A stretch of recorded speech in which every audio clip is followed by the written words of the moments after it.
Jeff, is this your best recruiting class you've had at UTSA? I don't know. I'll tell y'all about 4 or 5 years. I mean, evaluation's important, recruiting's important. The part the media doesn't like to talk about because it's too boring is the developmental part, and it's the high school coach in me. We work tons on fundamentals, eating correctly, developing the whole body, and making them the very best players they can be. So, talk to me in 4 or 5 years. I'll let y'all know. What were some of the challenges of putting this class together? It's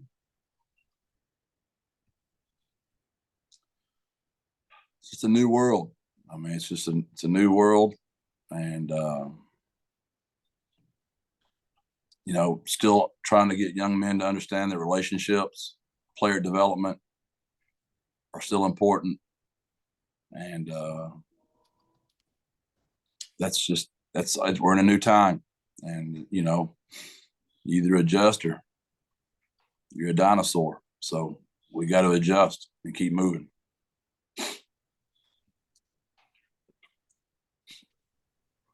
Greg? Jeff, you might have to help me with the pronunciation of the name, but Daniel Ogundipe, the offensive tackle, is at least 24/7 has him as the highest rated guy you've ever brought in. Kind of what's special about him and what went into that recruiting process? Very flexible, really good athlete, got a lot of upside. Promises mom I'd take care of him, so that's how we got it done. And a lot of recruiting, just a lot of work. Matt Maddox, Kurt Traylor, Tyler Preston, Colton Traylor, just tireless.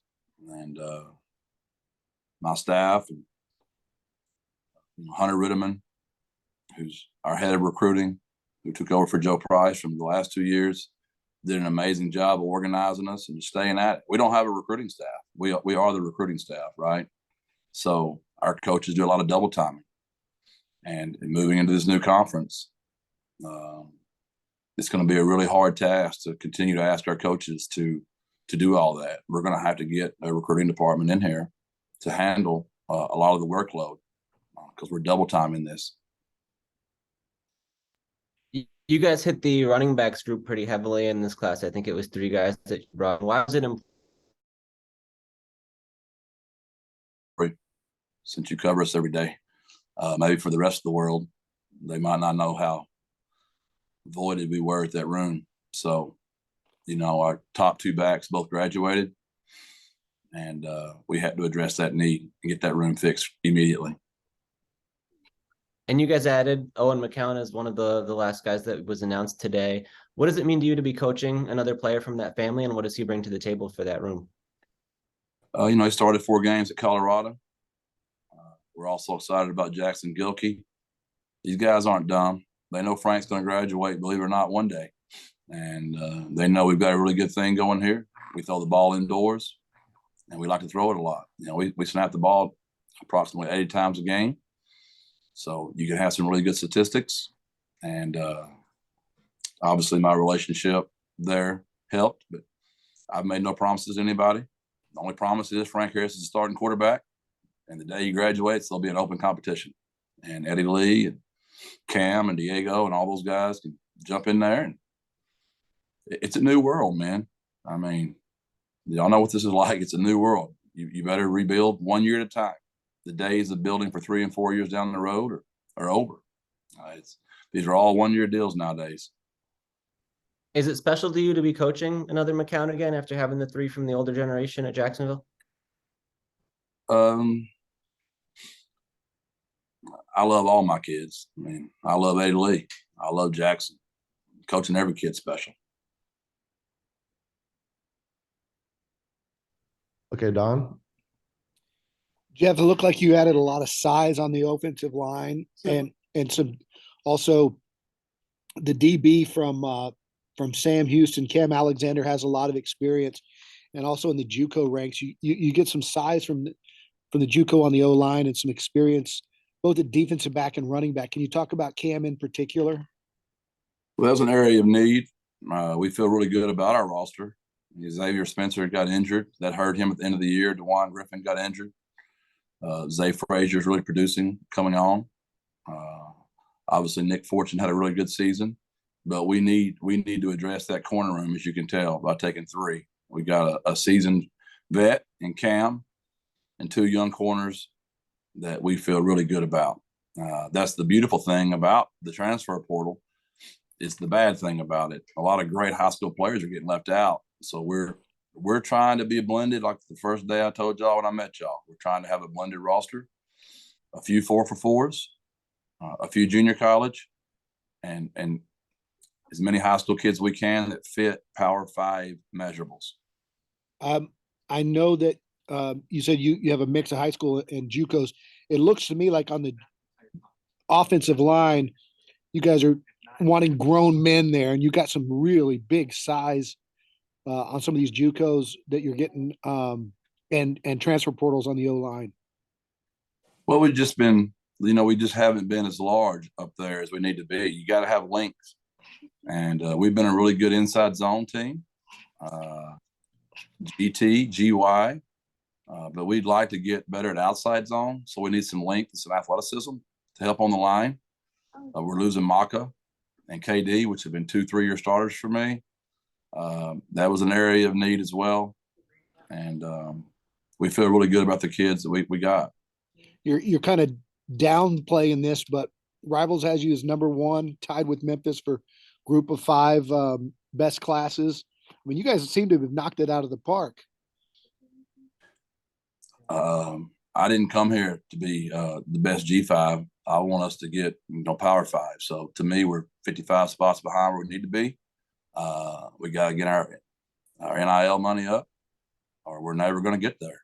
I didn't get the San Antonio kids because A&M got them, Oregon got them, and Georgia got them, and follow where the players are going, and then follow the trail, Don. Follow the trail.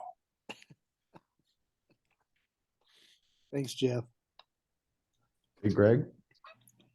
Jeff, who from this group that you signed is going to be here early? Do you already know about that part of it? I do. 16 of them will be here in January. And where does this leave you in terms of numbers? I think it was 21 total guys that you brought in. How many more spots for transfers are now? But that, who knows? We haven't had many of our kids hit the portal yet, but it's the way of the new world, man. Some of those guys come in and go, I might go somewhere else. Some of them might say, let's compete. We'll find out. So we're at 1 right now, and we'll have 4 left for the summer and into September.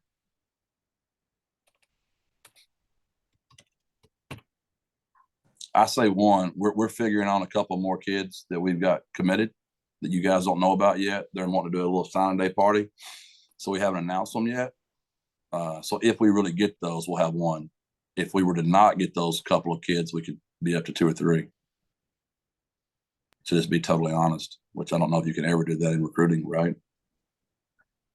And Jeff, you put out a tweet Monday about the Power 5 schools poaching players from UTSA. Got a lot of reaction to that one. What did you make of kind of the reaction you saw from that and how people responded to it? I didn't look at it. My wife told me I got bashed by a lot of people. I really didn't look at it, and I meant what I said. I mean, when I was a little league coach, if I picked a kid like 3rd in the draft and somebody else wanted him, like we had to trade. That was the rules, like equal pick, right?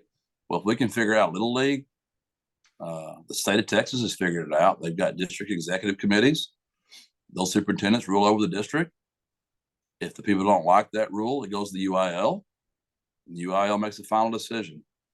If the state of Texas can regulate over 1,600 high schools, why can't we get an organization that can oversee 131 Division I schools? It just doesn't seem like it'd be that hard. Let's put some real thought into what's best for our game. Let's organize some rules. How would you like it if we were going to play horse and the rule was you had to say backboard before it goes in, and so then you say backboard, so then I make it off the backboard, and JJ was all net. JJ said, well, that counts. It went in. And no, horse rules are it has to be off the glass. So I caught off the glass. It's a silly analogy, but that's what we're doing in college football right now. The rules, what are the rules? Somebody tell me the rules, because I know what the rules are. The rules are if you can't tamper. So what do the guys do that have been cheating forever? They go third party, and you can't catch them. So then you go to your player who's coming to you telling you what school's offering them what. You ask the kid if he'll turn them into the NCAA, and the kid's like, I can't, coach. Then all the players will be mad at me because I'm costing the players money. What is there to prevent you from being more forward about who's tampering, or to out some people who you think are in the wrong here?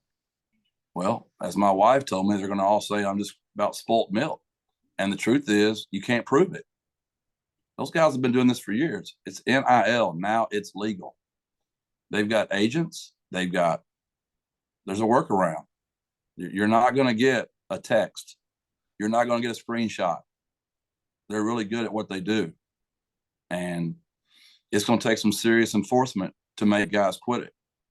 I don't know how it is. And I'm not against NIL. I hope everybody hears me on that. I'm for these kids making the money. I just don't like me developing them and then someone coming in and just taking them from us when my kid's on my team and he really doesn't want to go. So what can we do to help that kid? And I get it. We got to get our NIL money up there. We do. And I understand the boosters that are like, when does it stop? And I think that's where we got to get to. Like, where is the amount of money we're going to give all these kids?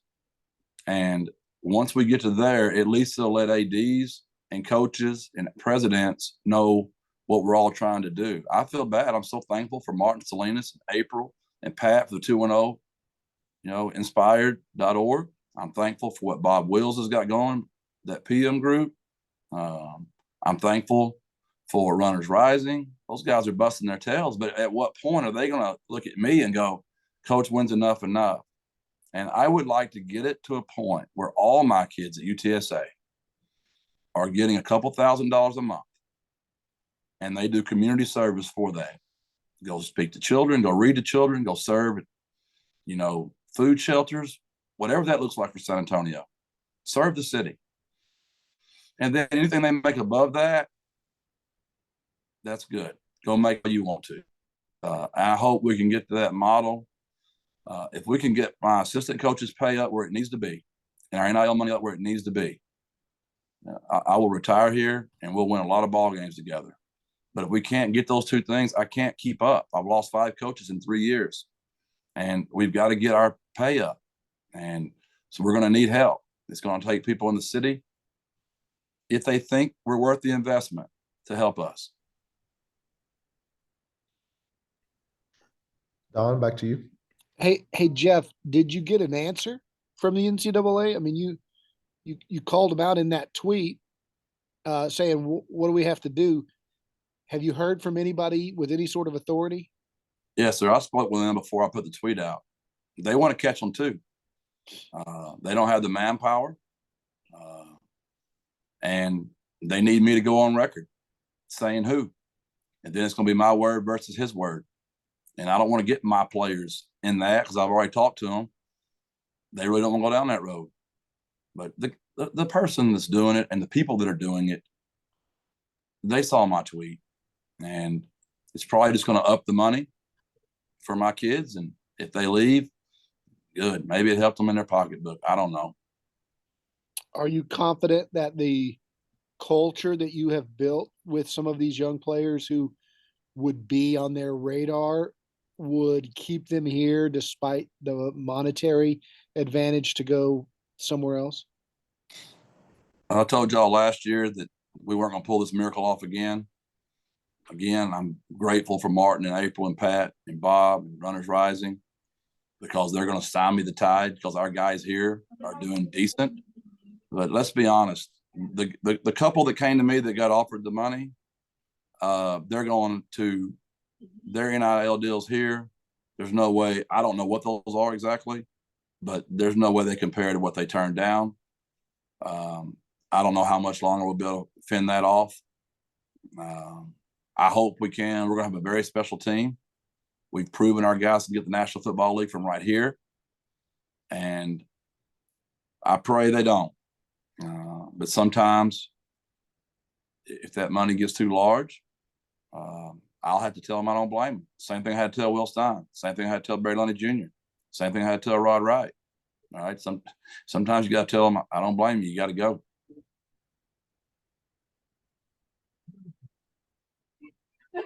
Okay, Vinny, we'll go to you. So, Coach, do you see a roadmap? You sound encouraged, but you say if people feel that they want to invest, do you see a roadmap to meet the NIL needs that you need to meet here? I do, because of what Don said. Our culture is so special. Our city is special. That background that you see is very special. That Alamo Dome. This is a unique opportunity. I think we have as easy a path to the playoffs as anybody else in the country. And I don't mean easy like it's easy, because it's not easy. But the AAC provides us an opportunity to get there. It provides us an opportunity to play in big-time bowls against really big-time teams. And I know y'all have heard my corny saying since the day I got here. Always let your dreams being so large, your prayer life has to match it. So when the dreams come true, no human can take credit for it. We got to keep praying and keep working. And we're going to get there. It's hard work, but if it was easy, everybody'd do it, Don. Or Vinny, whoever asked that question. I think it was Vinny. Sorry, Don. All right, anything else for Coach Traylor? Are Greg and JJ the only ones that are secure enough in themselves to let it be seen on the screen? Like, are you not having a very good day? There you go, Vinny. Represent, baby. I love it. Yes, sir. Birds up, baby. Anything else, man? I think we're good. Thank you, Jeff. I appreciate it. Appreciate Thanks, y'all. Jeff. God bless. Have a happy New Year and Merry Christmas. Birds up. Thanks, everyone. Merry Christmas. Now we're showing, Steven. I see you, baby Don.